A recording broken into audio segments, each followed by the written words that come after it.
विश्व पर राज्य चाहिए तो शिव की आराधना में लग जाओ। इसलिए पांडवों ने शंकर के मंदिर बनवाना चाहा। जो शिव की आराधना में डूबा रहता है वो कभी नीचे नहीं आता, कभी डाउन नहीं होता, बढ़ता ही चले जाता है। और कुछ प्रमाण देखना हो तो हमारे यहाँ के आदरणीय प्रधानमंत्री जी को देख, काशी से चालू हुए हैं, उन्होंने कहा नहीं गुजरात से नहीं लड़ूंगा, काशी से लड़ूंगा, शंकर को पकड़ूंगा तो केदारनाथ तक पहुंच जाऊंगा, ये निश्चित है। ऊपर की ओर बढ़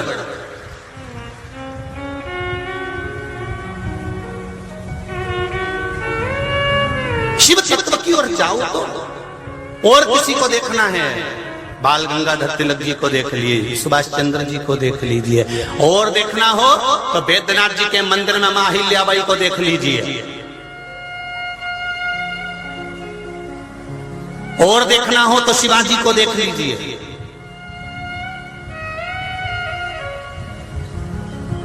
वीर शिवाजी की माता शिवाजी को अगर कोई लाड प्यार लड़ाती थी तो शंकर के शिवलिंग के साथ खिलवाती थी। कौन कौन जाने? देखना है वीर शिवाजी को देख लीजिए, महाराणा प्रताप को देख लीजिए।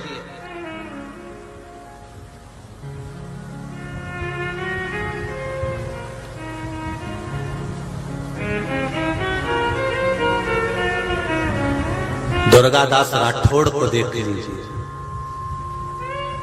श्री दुर्गादास जी राठौड़ जब देखते थे कि सामने सेना खड़ी हुई है और इसको आज चारों तरफ से घेर लिया गया है, तब दुर्गादास राठौड़ जिस शंकर के मंदिर की आराधना करते थे, जिस शिव को जल चढ़ाते थे, दुर्गादास राठौड़ उस शंकर से बात करते थे। और दुर्गादास जी राठौड़ जब शिव से बात करते थे तो युद्ध के मैदान में जितने खड़े होते थे तो वीरों में वीर श्री दुर्गादास राठौड़ शंकर का नाम लेकर शंभू कहकर जब आक्रमण करना प्रारंभ करते थे तो अच्छे छक्के छक्के छुड़ा देते थे। शिव तत्व में वो सुख डूबा हुआ है।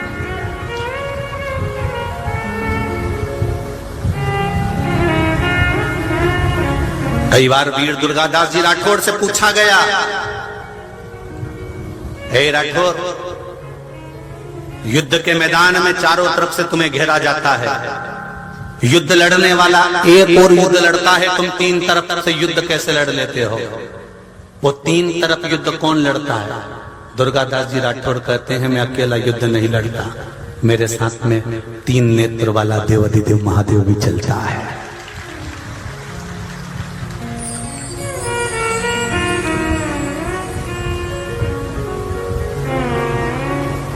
राठौर समाज जिन वीर दुर्गादास जी राठौर जी का जन्मोत्सव मनाती है, प्रागट्योत्सव मनाती है, वीरता का गुणगान करती है, उनको ये ध्यान रखना चाहिए कि साधारण कुल के नहीं तुम भी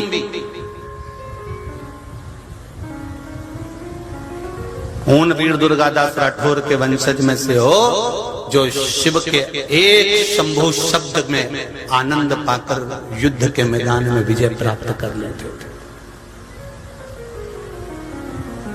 ये मां अहिल्याबाई जिन्होंने बैद्यनाथ जी के मंदिर का निर्माण करवाया,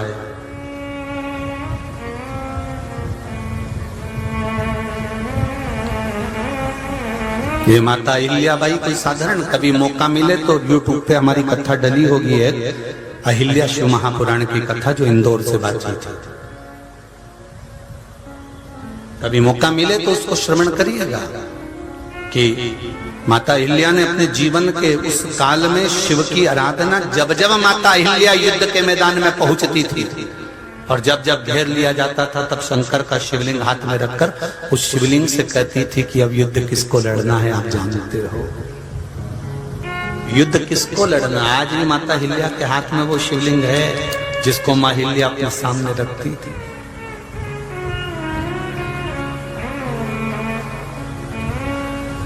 आज भी आप शिव की आराधना करो। तो मेरा निवेदन है, जितने जितने लोग इस आस्था चैनल पर कथा सुन रहे हैं, जितने फेसबुक यूट्यूब पर कथा सुन रहे हैं, जितने इस परली बैजनाथ के 1 2 3 4 5 पंडाल में बैठकर कथा सुन रहे हो, इन सब से निवेदन है, और जहां तक ये आवाज जा रही है वहां तक निवेदन कर सकता हूं कि एक बार तुम शंकर का चरण पकड़ो, तो उसकी देहली पकड़ो, तो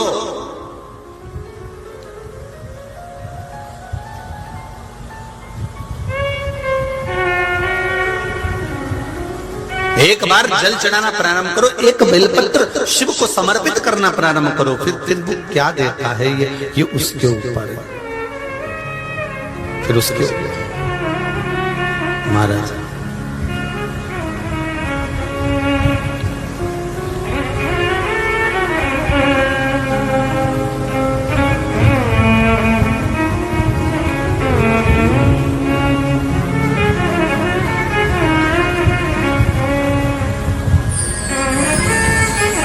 इस बेल पत्ती में क्या बल है महाराज। ऐसे भगवान देवाधिदेव महादेव की कृपा करना, दया। ब्रह्मा जी ने हृदय से दक्ष को प्रकट किया, 60 कन्याओं का जन्म हुआ, पर दक्ष प्रजापति ने मां दुर्गा भवानी से विनती कर एक कन्या और मांगी, और वो कन्या दुर्गा भवानी ने कहा, दक्ष तुम कन्या मांग रहे हो, दूसरी कन्या कहां ढूंढने जाऊंगी, मैं तुम्हारे घर में जन्म लूंगी, मैं स्वयं तुम्हारे यहां।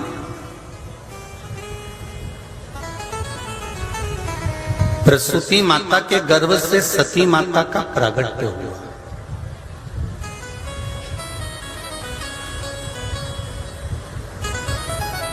जिन सती माता का प्रागट्य हुआ वो सती मैया भगवान शंकर की आराधना में डूबी रही, शिव की स्तुति में लगी रही। दक्ष प्रजापति का बिल्कुल मन नहीं था कि मैं अपनी लड़की सती का विवाह शिव जी के साथ में करूं।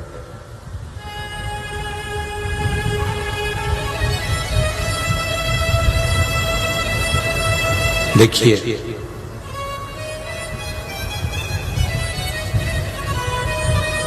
जन्म, मरण और परण, ये 3 चीजें भगवान शिव ने अपने पास में रखी है कि कब जन्म होगा, कब मृत्यु होगी और कब विवाह होगा, कब पाणिग्रहण संस्कार होगा। ये देवाधिदेव महादेव ने अपने पास रखा।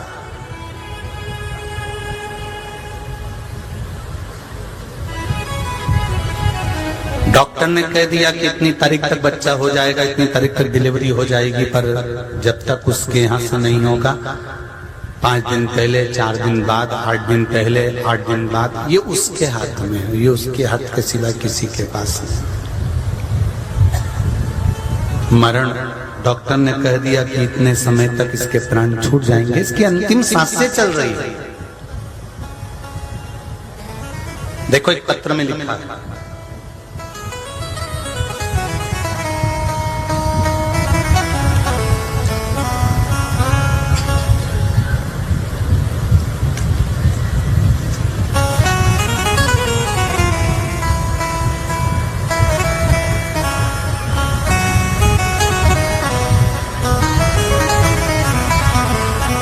शिव महापुराण की कथा कर रही है। बाबा की ये आनंदमय परली बैजनाथ के पावन प्रागण्य से ये कथा कर रही है कि आपका एक लोटा जल, एक बेलपत्र, एक चावल का दाना, एक पुष्प शिव जी को जो चढ़ाया गया है वो खाली नहीं जा सकता।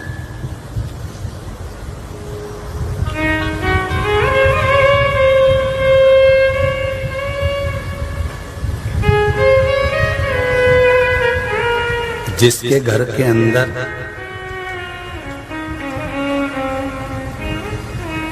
शिवलिंग रहता है, घर के बाहर नहीं, घर के अंदर,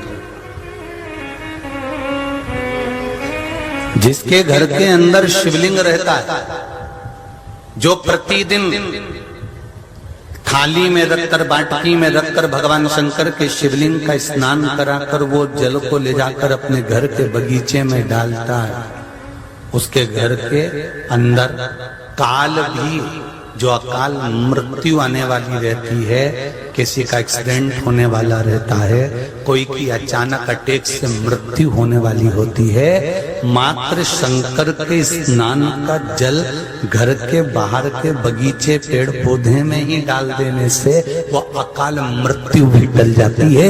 ये शिव तत्व,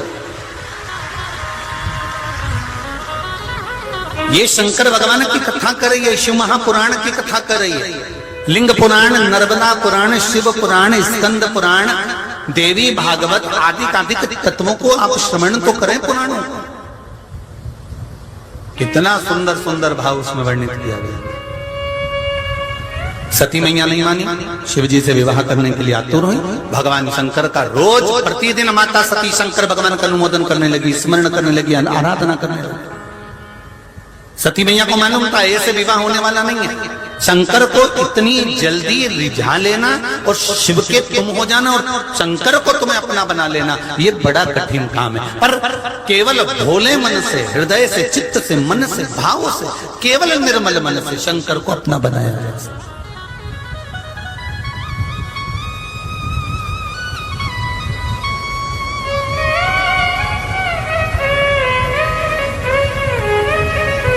निर्मल मन सो मोहि पावा, मोहि छल छित्र कपट ना भावा। भगवान को रिझाने के लिए बहुत सारा आडंबर की जरूरत नहीं है। हम पहले भी कथा में कहे, कई लोग कहते हैं महाराज जी भगवान शंकर को मनाना है, रिझाना है तो कौन से कलर के कपड़े पहने, कौन सा कपड़ा पहने जिससे भगवान रीझ जाए। भगवान को पाने के लिए कपड़ा बदलने की जरूरत नहीं पड़ती, भगवान को पाने के लिए मात्र कलेजा बदलने की जरूरत पड़ती है। कपड़े से भगवान कभी प्रसन्न नहीं हुआ, कलेजे से भगवान प्रसन्न हो जाता है कि तेरे मन में क्या चल रहा है। हम किसी को दुख तो नहीं दे रहे, हम किसी को तकलीफ तो नहीं दे रहे, हम किसी को कष्ट तो नहीं दे रहे, हम किसी को गाली तो नहीं दे रहे, हम किसी को अपशब्द तो नहीं कर रहे, हम किसी का दिल दुखाकर अन्न भाग ग्रहण तो नहीं कर रहे।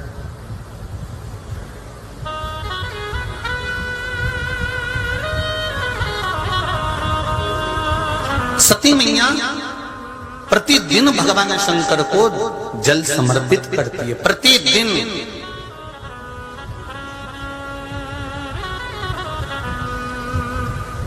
अगर एक दिन तुम शंकर के मंदिर में जल चढ़ाने नहीं जाओ तो भगवान शंकर से पूछना जरूर कि मैंने कौन सा पाप कर दिया जो तुम मेरा मुंह देखना पसंद नहीं कर रहे।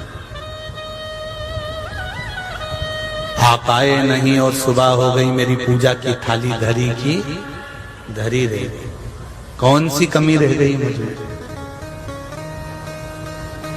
जो आप मेरा मुख नहीं देखे, आज मुझे मंदिर नहीं बुलाया,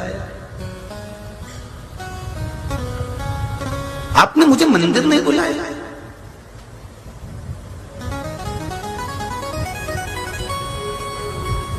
बहुत बहुत विचित्र विचित्र लोग संसार में रहते हैं। कई ऐसे लोग रहते हैं जो गंगा के घाट पर रहने के बाद भी कभी गंगा नहाने नहीं जाते। कोई नहाने आता है तो उससे भी कह देते बिल्कुल अड़भंग होके, हम तो भैया देखो गंगा नहाने जा ही नहीं पाते क्योंकि पानी बहुत ठंडा है, इसलिए हम तो घर पे ही गर्म करके नहा लेते हैं। अब मन चंगा तो कटोते में गंगा। ऐसे परली बैजनाथ में भी बहुत सारे भेड़ू रहते होंगे।